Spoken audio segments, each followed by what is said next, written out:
नमस्कार दोस्तों, हमारी आज की कहानी है माँ का सम्मान।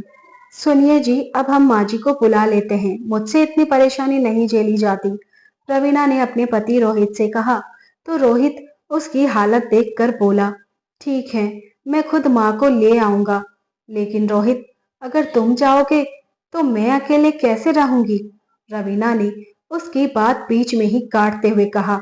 तो रोहित थोड़ा सोच कर बोला, तुम ऐसा करो, अपनी मम्मी को बुला लो, फिर मैं माँ को लेने चला जाऊंगा। रवीना ने हल्की सी सहमति में सिर हिलाया और बोली, ठीक है, मैं अभी मेरी माँ से बात करती हूँ। कहते हुए उसने फोन उठाया और अपनी माँ को फोन लगाया। Hello mummy.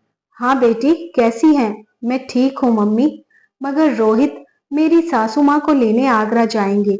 मेरी डिलीवरी डेट भी नजदीक आ रही है, तो क्या आप कुछ देर मेरे पास रुक जाएंगी? फोन के उस पर कुछ पल चुप्पी रही। फिर उसकी माँ मोहिनी जी बोली, पर मुझे तो बनारस जाना है बेटी, मेरी सहेली की बर्थडे पार्टी है। वैसे भी ये तेरी सास की जिम्मेदारी है, खानदान उनका बढ़ेगा या मेरा? ये सुनकर रवीना का दिल पैजे से बैठ सा गया। वो बोली, पर मम्मी, आपने तो पहले कुछ नहीं बताया। दिन में 2-3 बार तो बात होती ही है हमारी। याद नहीं रहा बेटी, मोहिनी जी ने बेरुखी से कहा और फोन काट दिया। फोन कटते ही रवीना की आंखों में नमी आ गई। उसने भारी मन से बाहर आकर कहा, किसी तरह यहाँ ले आओ। तो रोहित ने गहरी सांस ली और बोला, मैं पापा से बात करता हूँ, लेकिन तुम्हारी मम्मी को भी थोड़ा बहुत तो एडजस्ट करना चाहिए था। क्या तुम उनकी बेटी नहीं हो?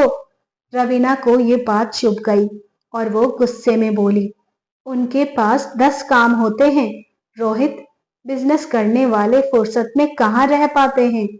बिजनेस तो तुम्हारे पापा करते हैं, माँ थोड़ी ना करती हैं।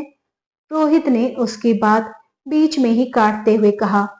तो रवीना तुरंत बात बदलते हुए बोली, वो माँ की तबीयत थोड़ी खराब है, इसलिए चेकअप के लिए बाहर जा रही है। दरअसल रोहित रवीना के मायके से ज्यादा जुड़ाव नहीं रखता था। बड़े घर के दिखावे, ऊंची बातें और सीमित रिश्ते, इन सब से वो हमेशा दूरी बनाकर ही रखता था। रवीना की शादी उससे सिर्फ एक वजह से हुई थी कि रोहित की सरकारी नौकरी थी। वो जिला अधिकारी था और यही रवीना के परिवार के लिए सबसे बड़ी उपलब्धि थी। दोपहर के समय रोहित ने अपने घर फोन किया। हेलो पिताजी, नमस्ते। खुश रहो बेटा, कैसा है? मैं तो ठीक हूँ पापा, लेकिन रवीना की तबीयत को लेकर फोन किया है। मुझे छुट्टी नहीं मिल रही। अगर आप माँ को ट्रेन में बैठा देते तो मैं स्टेशन से ले आऊंगा। तभी बेटे को उदास देखकर राम प्रसाद जी तुरंत बोले, तुम चिंता मत करो बेटा, आज तक अकेले सफर तो नहीं किया तेरी माँ ने, लेकिन तू समय पर पहुंच जाना, वरना वो घबरा जाएगी। शाम तक टिकट कंफर्म हो गया और राम प्रसाद जी ने विमला जी को ट्रेन में बैठने की खबर भी दे दी। रवीना अभी निश्चित थी। जब रोहित स्टेशन पहुंचा माँ को लेने, तो विमला जी थोड़ी घबराई हुई थी, पर बेटे को देखते ही उनकी सारी थकान जैसे मिट गई। घर पहुंचकर जैसे ही उन्होंने दरवाजे पर लगी जिला अधिकारी रोहित शर्मा की नेम प्लेट देखी, तो उनकी आंखें खुशी से भर आई। ये वही दिन था जिसके लिए उन्होंने न जाने कितनी तपस्या की थी। विमला जी ने घर संभाल लिया, काम वाली भी थी, फिर भी विमला जी हर काम खुद करना चाहती थी। रवीना और रोहित को उनकी वजह से बहुत सुकून मिला। 1 महीने बाद रवीना ने एक चांद से बेटे को जन्म दिया। विमला जी ने रात दिन उसकी देखभाल की। रवीना की माँ के फोन आते जरूर थे, मगर इस शहर में रहते हुए भी उनका अस्तित्व बस फोन तक ही सीमित था। रोहित का बेटा दादी की गोद में ही पलने लगा। उनकी ममता में वो सुरक्षित और खुश था। धीरे धीरे रवीना की छुट्टियां भी खत्म हो गई, तो उसने ऑफिस जाना शुरू कर दिया। विमला जी दिन भर घर में अकेली रहती। उनका मन कभी कभार उदास हो जाता। हालांकि रोहित उन्हें बाहर घुमाने ले जाता था। तभी एक दिन राम प्रसाद जी का फोन आया। बेटा, मेरी तबीयत कुछ ठीक नहीं लग रही है। अब मुझसे खाना नहीं बनेगा, इसलिए तुम अपनी माँ का रिजर्वेशन करवा दो। रोहित ने कहा, ठीक है पापा, मैं कल शाम का ही माँ का रिजर्वेशन करवा देता हूँ। उसने सोचा, माँ इतने दिन हमारे पास रही हैं, घर को संभाला है, तो क्यों ना उनके लिए अच्छी चप्पल और कुछ उपहार ले लिए जाएं। वो माँ को लेकर बाजार जाने लगा। तभी रवीना बोली, मैं भी चलूंगी। ठीक है, रोहित ने कहा। तो विमला जी बोली, बेटा एक काम करो, तुम और बहू ही चले जाओ, मैं घर पर मोनू को रख लेती हूँ। ये बाजार में भीड़ भाड़ के इलाके में परेशान हो जाएगा। रोहित अब कुछ नहीं कर सकता था, इसलिए कहा, ठीक है माँ, मैं रवीना को लेकर जाता हूँ। बाजार में पहुंचे तो मॉल में घुसते ही रोहित की नजर एक बनारसी साड़ी पर पड़ी। ये तो माँ का फेवरेट साड़ी है। वो खुद से ही बोला, माँ ये साड़ी देखकर बहुत खुश हो जाएगी। उसने बिना सोचे कहा, इसे पैक कर दो। तभी रवीना जल्दी से उसके पास आई और धीरे से बोली, सुनिए जी, मैं भी अपनी मम्मी के लिए एक साड़ी ले लूं क्या? तो रोहित बोला, हाँ हाँ क्यों नहीं, तुम लेकर नीचे आओ। कहते हुए वो पेमेंट काउंटर की ओर बढ़ गया। करीब 2 घंटे बाद घर पहुंचते ही उसने सारे पैकेट एक तरफ रख दिए। तो रवीना ने पैकेट उठाकर अलमारी के अंदर रख दिए और फिर अपनी सासू माँ के साथ किचन में चली गई।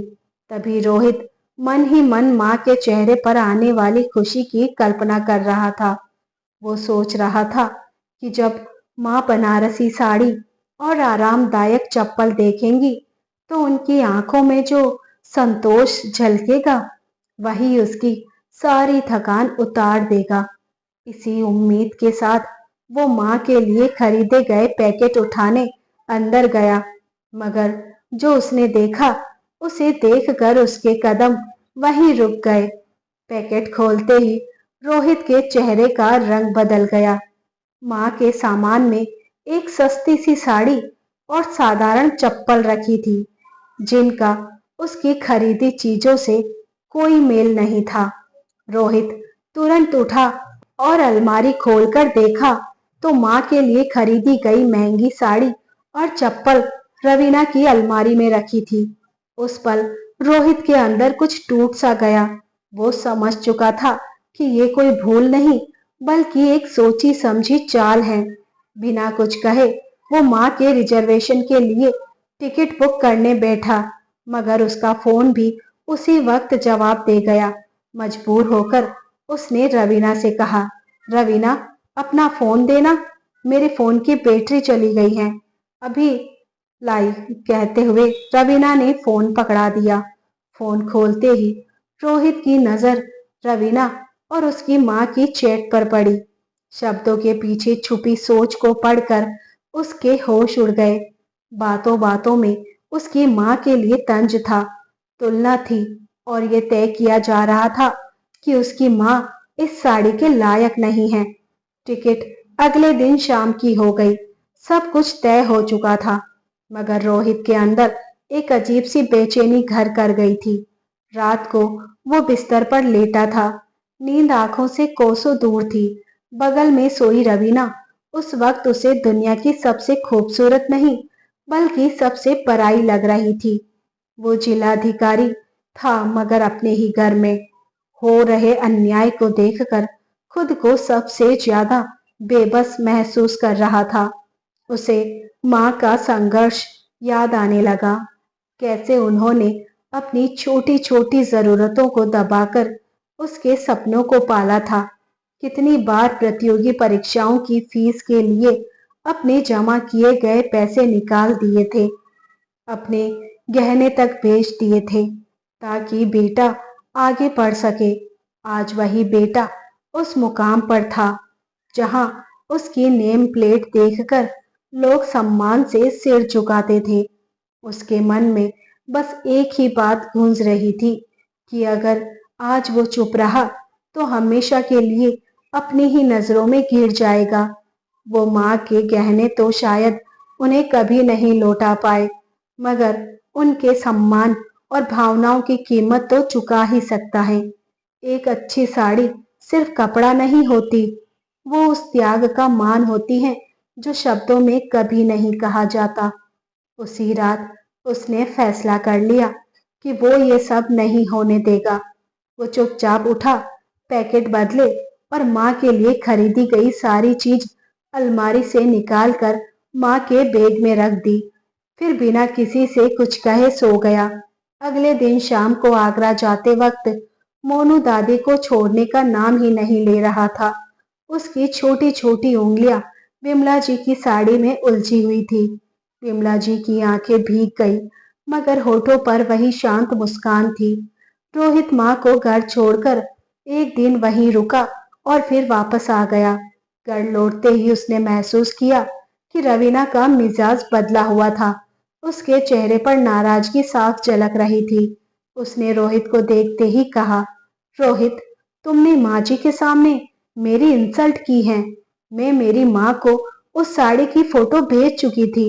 वो मुझे ज्यादा पसंद आई थी, इसलिए मैंने अपनी माँ के लिए रखी थी। रोहित ने गहरी सांस ली और शांत मगर दर्द स्वर में कहा, रवीना, मैं तुम्हारी और तुम्हारी माँ की चेट पढ़ चुका हूँ। तुम खुद तो हमेशा ब्रांड और क्वालिटी की बात करती हो, मगर मेरी माँ के लिए ये फैसला मेरी हैसियत देखकर क्यों लिया गया?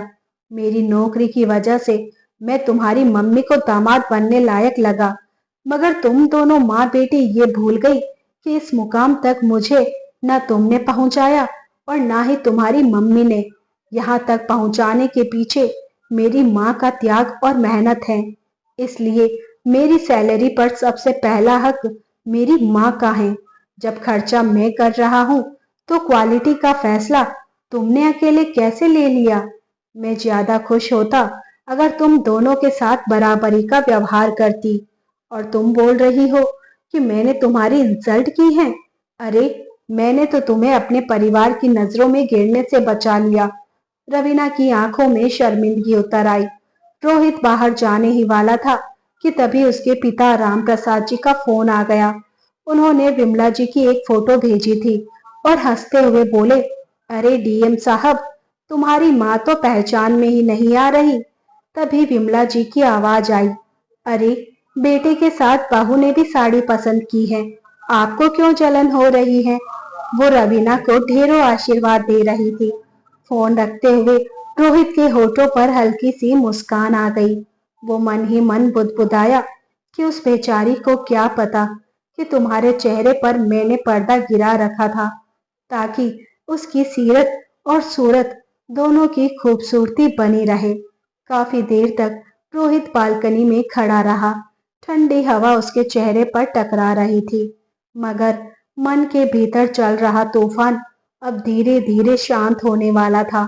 कमरे के अंदर रवीना चुपचाप बैठी थी। उसकी आंखें बार बार दरवाजे की ओर उठती, मगर शब्द उसका साथ नहीं दे रहे थे। तभी मोनू की हल्की सी किलकारी गूंजी।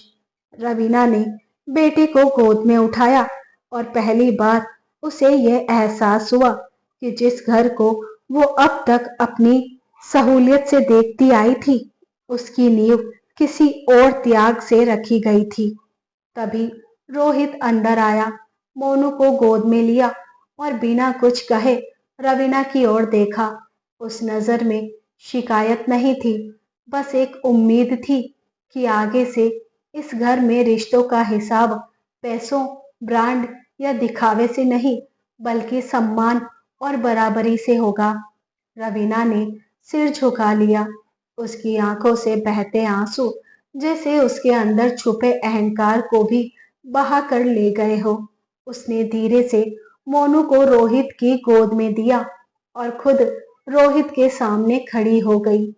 कुछ पल तक चुप रही, जैसे शब्द ढूंढ रही हो।